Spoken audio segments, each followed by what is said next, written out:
नमस्कार दोस्तों, मैं पद्मिनी आप सभी का नक्षत्र चौथ यूट्यूब चैनल में स्वागत करती हूँ। आज मैं आप सभी को बेलपत्र के बारे में बताने जा रही हूँ। बेलपत्र की उत्पत्ति, सबसे पहले मैं उसके बारे में बताती हूँ कि कैसे इसकी उत्पत्ति हुई। स्कंद पुराण के अनुसार माता पार्वती ने एक बार जो अपने ललाट से जो पसीना था अपनी उंगलियों से पोंछकर फेंक दिया। उसकी जो पसीने की जो कुछ बूंदें थी वो मंदार पर्वत में जाकर गिरी और वहीं से बेलपत्र की उत्पत्ति हो गई। बेलपत्र का जो वृक्ष था वो उत्पन्न हो गया वहां से। तो इसीलिए जो बेलपत्र का जो वृक्ष है उसमें माँ पार्वती का वास है। उसके उनका जो रूप है वो वहाँ पर वास करता है। मैं आपको बता भी देती हूँ कि कौन कौन से भाग पे कौन कौन से माता पार्वती का रूप वास करता है। जैसे कि जो बेलपत्र का जड़ है वहाँ पर माँ गिरिजा निवास करती हैं। जो तने हैं माँ महेश्वरी निवास करती हैं वहाँ पर। जो शाखा है माँ दक्षयायिनी निवास करती हैं वहाँ पर। पत्तियों में माँ पार्वती स्वयं विराजमान हैं। फूल में माँ गौरी और फल में माँ कात्यायनी वहाँ पर वास करती हैं। अब मैं आपको बताने जा रही हूँ कि बेलपत्र को कैसे चढ़ाया जाए। बेलपत्र जो होता है वो कभी भी तीन, उसमें जो पत्तियाँ होती हैं उससे कभी भी कम नहीं लेना चाहिए। ऐसा नहीं है कि दो पत्र, तीन पत्तियाँ हैं तो उसमें एक पत्र है तो उसको चढ़ा दिया। वो तीन को मिला के ही एक पत्र बोला जाता है उसमें। तो उसमें तीन पत्तियों का होना अति आवश्यक है। कभी भी जो पत्ती आप चढ़ाते हैं उसे उल्टा करके, मतलब जो उसका नरम हिस्सा होता है वो भगवान शिव पर चढ़ाएं। भगवान शिव पर जब भी बेलपत्र को आप चढ़ाते हैं तो उनमें जल अर्पित, उसके साथ साथ मतलब बेलपत्र चढ़ाते जाएं और जल जरूर अर्पण करते जाएं। और उसके साथ साथ ओम नमः शिवाय का जाप भी करते रहें। और पत्तियां कभी भी कटी फटी नहीं होनी चाहिए, उसमें किसी भी प्रकार का छेद नहीं होना चाहिए। बेलपत्र में चक्र और वज्र नहीं होना चाहिए। बेलपत्र जो हम चढ़ाते हैं वह 3 दल से 11 दल के जो पत्ते हैं और या फिर अधिक, इससे भी अधिक मात्रा के जो बेलपत्र हैं वो ही चढ़ाने चाहिए। बेलपत्र कभी बासी नहीं होते हैं। अगर किसी ने शिवालय पे, शिवजी पे बेलपत्र चढ़ा रखे हैं तो आप उनका कभी भी अनादर मत करिए। ये नहीं कि पैर से आपने उसको उठा दिया, पैर से उसको हल्का सा टच कर दिया और आप आगे बढ़ गए, ऐसा बिल्कुल ना करें। और जो बेलपत्र चढ़े हैं उनका कभी अनादर ना करें, उसकी उपेक्षा ना करें। और बेलपत्र जो चढ़ाते हैं हमें उसमें अपने अंगूठा, अनामिका और मध्यमा उंगलियों का इस्तेमाल करके ही बेलपत्र को भगवान शिव पर अर्पण करें। अब मैं आपको बताती हूँ कि जो बेलपत्र है उसको कब कब आपको नहीं तोड़ना है। बेलपत्र जो होता है उसको कब आपको नहीं तोड़ना है। बेलपत्र को चतुर्थी, अष्टमी और नवमी, चतुर्दशी, अमावस्या और संक्रांति, किसी भी संक्रांति और सोमवार को नहीं तोड़ना चाहिए। तो आप सोचेंगे कि अभी तो सावन सोमवार चल रहे हैं, उसी दिन हम उसे तोड़ लेते हैं, तो सोमवार को बिल्कुल ही वर्जित है। तो आप क्या करिए कि इन जो तिथियां हैं, जो भी ये तिथियां पड़ती हैं, इनसे पहले, एक दिन पहले तोड़ दीजिए, क्योंकि वो कभी बासी तो होता नहीं है। और हाँ दोस्तों, मैं आपको एक चीज़ और बता दूं कि अगर आपके पास बेलपत्र ज़्यादा मात्रा में नहीं है, एक ही बेलपत्र है तो आप उसी को बार बार धो के भी चढ़ा सकते हैं।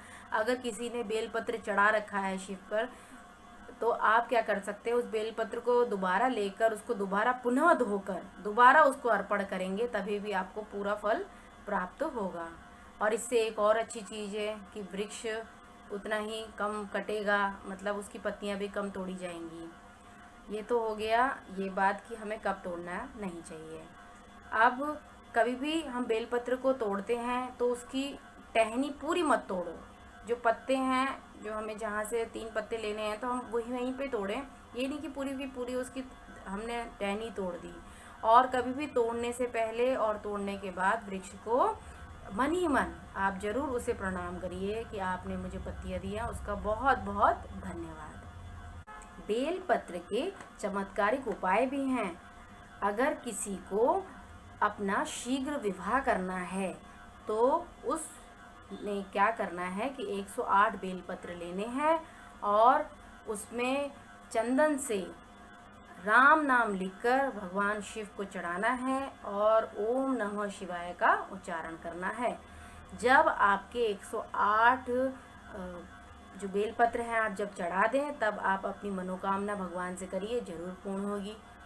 दूसरा चमत्कारिक उपाय यह है कि अगर कोई बहुत बीमार है, सेहत की गंभीर समस्या है, तभी भी आपको 108 बेलपत्र लेने हैं और एक पात्र में चंदन का इत्र लेना है और आपको उच्चारण करना है ओम होम झुम सह का उच्चारण करते करते 108 बेलपत्र चढ़ाने हैं। और उसके बाद चढ़ाने के बाद सारे के सारे जब आप चढ़ा लेते हैं उसके बाद आप अपनी मनोकामना भगवान को कहिए तो जरूर पूर्ण होगी। तीसरा जो चमत्कारिक उपाय है संतान सुख का। अगर किसी को संतान सुख प्राप्त नहीं है तो वह अपनी उम्र के बराबर, जितनी भी उसकी उम्र है उसके बराबर बेलपत्र लेकर भगवान को दूध और जल के साथ अर्पण करे और ओम नमः भगवते महादेवाय नमः का उच्चारण करते करते चढ़ाएं। अब मैं आपको ये बताती हूँ कि सिर्फ ये तो हमारे अध्यात्म से जुड़े हुए उपाय हैं, लेकिन ये जो बेल का वृक्ष है ये बहुत औषधीय बेलपत्र है। इसमें पत्तों का रस अगर आप आँखों में टपकाएं तो आपकी जितनी भी आँखों की जितनी भी प्रॉब्लम्स हैं सब सॉल्व हो जाती हैं। 11 पत्तों को आप अगर उसका जूस रस बना लें और उसको रोज़ सुबह पिएं तो आपका सर का दर्द, जो पुराना सर का दर्द है वह भी ख़त्म हो जाएगा। पत्तों का काढ़ा बना के उसे शहद के साथ अगर लेंगे तो पुराना से पुराना कफ भी ख़त्म हो जाएगा। इसके साथ साथ पीलिया, सूजन, कब्ज, अतिसार, मानसिक तनाव, हृदय की घबराहट भी समाप्त हो जाती है।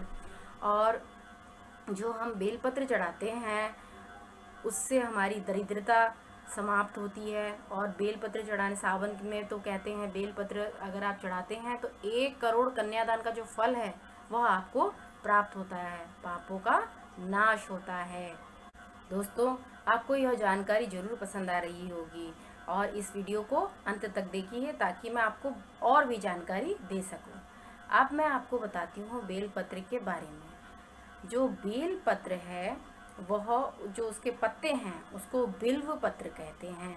और जो बेलपत्र के बारे में सारी की सारी बातें जो हैं बिल्वाष्टक और शिव पुराण में पूरी की पूरी बातें, इस जानकारियाँ इसके बारे में दे रखी हैं। और जो इसका फल होता है उसको बिल्व तथा श्रीफल भी कहते हैं। और जो इसका वृक्ष होता है उसको शिवद्रुम और श्री वृक्ष भी कहते हैं। जो बेलपत्र में आप देखते हैं कि 3 पत्तियां होती हैं, तो एक पत्ती जो होती है वह विष्णु, दूसरी महेश और शिव, तीसरी शिव को कही जाती है। वो तीनों जो है और तीनों पत्तियां जो हैं सत्व, रज और तमोगुण उसमें होते हैं। और भगवान के जो त्रिशूल में तीन त्रिशूल ही नाम जो बना है वो त्रिशूल उस पत्ती के रूप में बताया गया है। जो बेलपत्र होता है उसमें ओम की ध्वनि होती है। अगर आप बेलपत्र शिव भगवान को चढ़ाते हैं और उसके बाद उस बेलपत्र को चढ़ाने के बाद अपने पास रखते हैं या अपने पॉकेट जो होता है, आपका जेब है, शर्ट है, पॉकेट है, अपने पास रखते हैं तो आपको बहुत पॉजिटिव एनर्जी मिलेगी, सकारात्मकता आएगी आपके अंदर। और बेलपत्र को सृजन, पालन और विनाश का भी कारक बताया गया है। जब बेलपत्र हम चढ़ाते हैं तो हमें सांसारिक जितने भी सुख हैं वह प्राप्त हो जाते हैं। धन की प्राप्ति होती है, संपन्नता का प्रतीक है, स्मृति आती है हमारे जीवन में, पवित्रता आती है हमारे जीवन में। जो बिल वृक्ष है उसमें लक्ष्मी जी का वास है, तो लक्ष्मी जी की कृपा भी हम पे हमेशा बनी रहेगी। अब जब हम बेलपत्र चढ़ाते हैं भगवान को तो हमें एक मंत्र बोलना चाहिए। मंत्र क्या है मैं अभी आपको बताती हूँ। त्रिदलम, 3 दल वाला, त्रिगुणकारम, 3 उसमें गुण हैं जो मैंने बताए, रजोगुण, तमोगुण और सत्वगुण। त्रिनेत्रम, भगवान शिव की 3 नेत्र हैं। च त्रिधायुतम, त्रिजप पाप संहारम, बिल्व पत्रम शिवार्पण। इसका मतलब है 3 गुण, 3 नेत्र, त्रिशूल धारण करने वाले और 3 जन्मों के पापों को नाश करने वाले। 3 जन्म के हमारे जो पाप होते हैं वो भी नाश हो जाते हैं।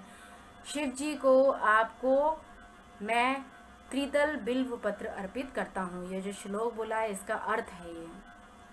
और इसके साथ साथ मैं आपको यह भी बात बताना चाहती हूँ कि जो माँ भगवती हैं उनको भी बेलपत्र अत्यधिक प्रिय हैं, उनको चढ़ाने से मोक्ष की प्राप्ति होती है। और हनुमान जी जो शिव का अंश कहा जाता है जिन्हें, उन्हें भी बेलपत्र चढ़ा के पापों का नाश होता है। अब मैं आपको बेलपत्र के प्रकार बताती हूँ। सबसे पहला जो प्रकार है वह है अखंड बेलपत्र। अखंड बेलपत्र एक मुखी रुद्राक्ष के बराबर ही माना जाता है। अगर आप इस बेलपत्र को अपने गले में रख लें तो व्यापार दिन गुनी रात चौगुनी बढ़ता ही जाएगा।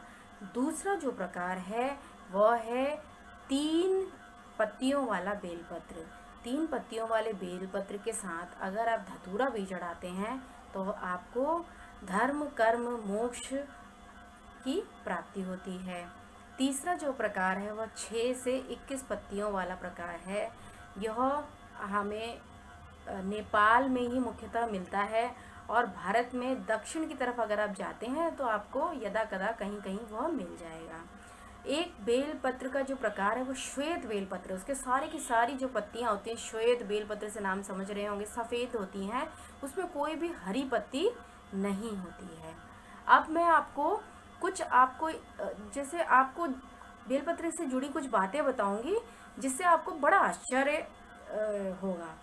तो सबसे पहली बात है आश्चर्यचकित बात कि बेलपत्र के पेड़ के पास कभी भी सांप नहीं आते हैं। दूसरा यह बात है कि अगर कोई किसी मृत्यु हो गई और उसका शव अगर वृक्ष हमारे बेलपत्र के वृक्ष के नीचे से उस छाया से गुजरता है तो उसे मोक्ष की प्राप्ति होती है।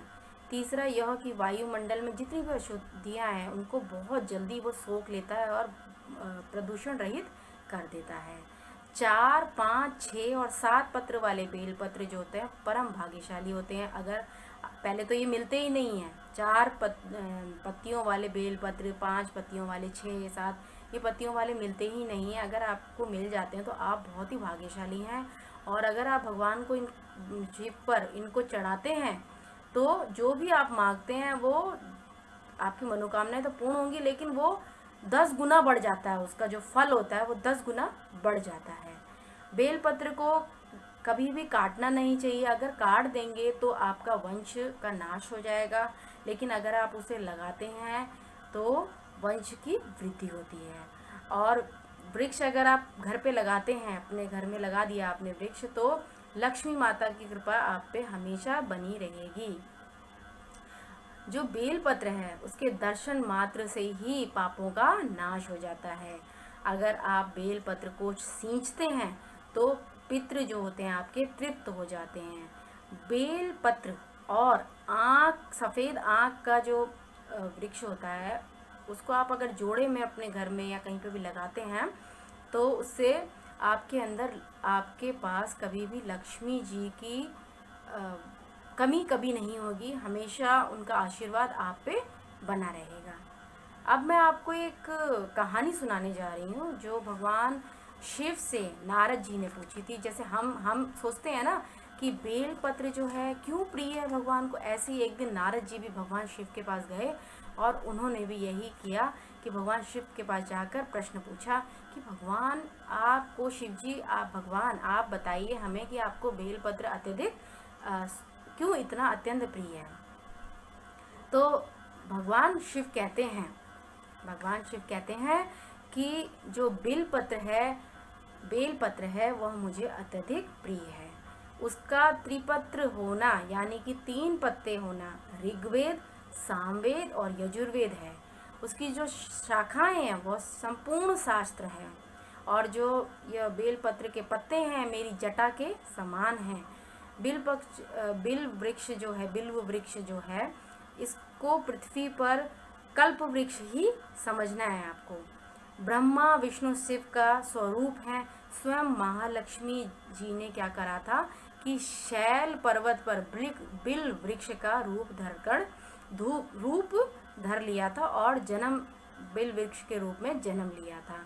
तो माता पार्वती जब यह बात सुनती है माँ लक्ष्मी के बारे में तो वह उनसे बड़ी वो हो जाती हैं, मतलब कौतुक में भर जाती हैं और पूछती हैं कि आप पूरी कथा सुनाइए भगवान शिव जी, हमें पूरी कथा सुनाइए। तो वह सुनाते हैं कि जो मेरा अंश, जो सतयुग में मेरा जो अंश था, मेरे अंश का रामेश्वर लिंग था ज्योतिर्रूप में, उनकी जो ब्रह्मा आदि देवों ने, सारे जो भगवान हैं देव हैं, उन्होंने खूब पूजा करी।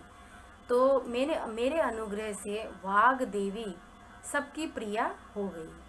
तो श्री हरि की भी वह बहुत ज़्यादा प्रिय हो गई। जब श्री हरि जी की वो प्रिय हो गई तो लक्ष्मी जी को यह बात कहीं ना कहीं खटकने लगी कि ये सारा का सारा लक्ष्मी जी का, सारा का सारा श्री हरि जी का ध्यान तो उन्हीं पर रहता है, मुझसे तो ध्यान उनका हट गया है।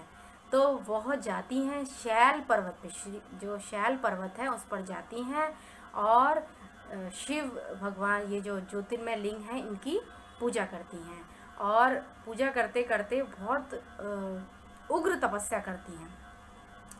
जब वो तपस्या करती हैं तो कुछ समय बाद, शिव जी कहते हैं कुछ समय के बाद लक्ष्मी जी ने मेरे लिंग विग्रह से थोड़ा ऊर्ध्व में एक वृक्ष का रूप धारण किया और उसके जो पत्र और फूल थे उससे मेरा 1 करोड़ साल तक मेरी पूजा करी। जब 1 करोड़ साल तक पूजा करी तो भगवान शिव उनके साथ सामने प्रकट हो गए और उन्होंने कहा, देवी आप अपनी इच्छा बताइए। तो माँ लक्ष्मी जो थी वो क्या कहती हैं, वो कहती हैं कि श्री हरि का सारा ध्यान मुझसे हट चुका है और विग्रह देवी पे जाकर लग गया है। तो भगवान शिव उन्हें बहुत अच्छे से समझाते हैं और कहते हैं, श्री हरि, श्री विष्णु की आप सदा ही प्रिया हैं, सदा ही वो आप उन्हें प्रिय हैं। जो विग देवी हैं वह उन्हें श्रद्धा भाव से उनकी पूजा करते हैं, ऐसा कुछ भी नहीं। तब लक्ष्मी जी समझ जाती हैं और अपने लोक में वापस जाकर भगवान श्री विष्णु के साथ विहार करने लगती हैं, निरंतर उनके साथ हो जाती हैं। और भगवान शिव भी ये कहते हैं कि जो बेल पत्र के साथ मेरी पूजा करता है वह पूजा तीर्थ स्नान के समान होती है। तीर्थ जिन्होंने तीर्थ नहीं करे हैं, धर्म तीर्थ जो हमारे तीर्थ हैं वो नहीं किए हैं, तो उसके बराबर ही उसको फल मिलता है। चंदन, अगर चंदन से बेलपत्र में राम लिखें से उससे हमारी पूजा की जाती है, भगवान शिव की पूजा की जाती है, तो वह भगवान शिव उन्हें अपने लोक में स्थान देते हैं और लक्ष्मी जी का जो हाथ है उन पर हमेशा बना रहता है। आशा करती हूँ आपको यह सारी जानकारी बहुत पसंद आई होगी। तो आप इस वीडियो को ज़रूर लाइक, शेयर एंड सब्सक्राइब ज़रूर करिए और आप कमेंट बॉक्स में मुझसे पूछ सकते हैं कि आपको कोई बात समझ ना आई हो या आप कोई और टॉपिक पे मुझसे चाहते हैं कि मैं वीडियो बनाऊं, तो ज़रूर मुझे बताइए। और मेरी नोटिफिकेशंस पाने के लिए बेल आइकन पर प्रेस करिए और मेरी इंस्टाग्राम और फेसबुक पेज के लिंक्स डिस्क्रिप्शन बॉक्स में है, उसे आप जाकर मुझसे जुड़ सकते हैं। ओम नमः शिवाय।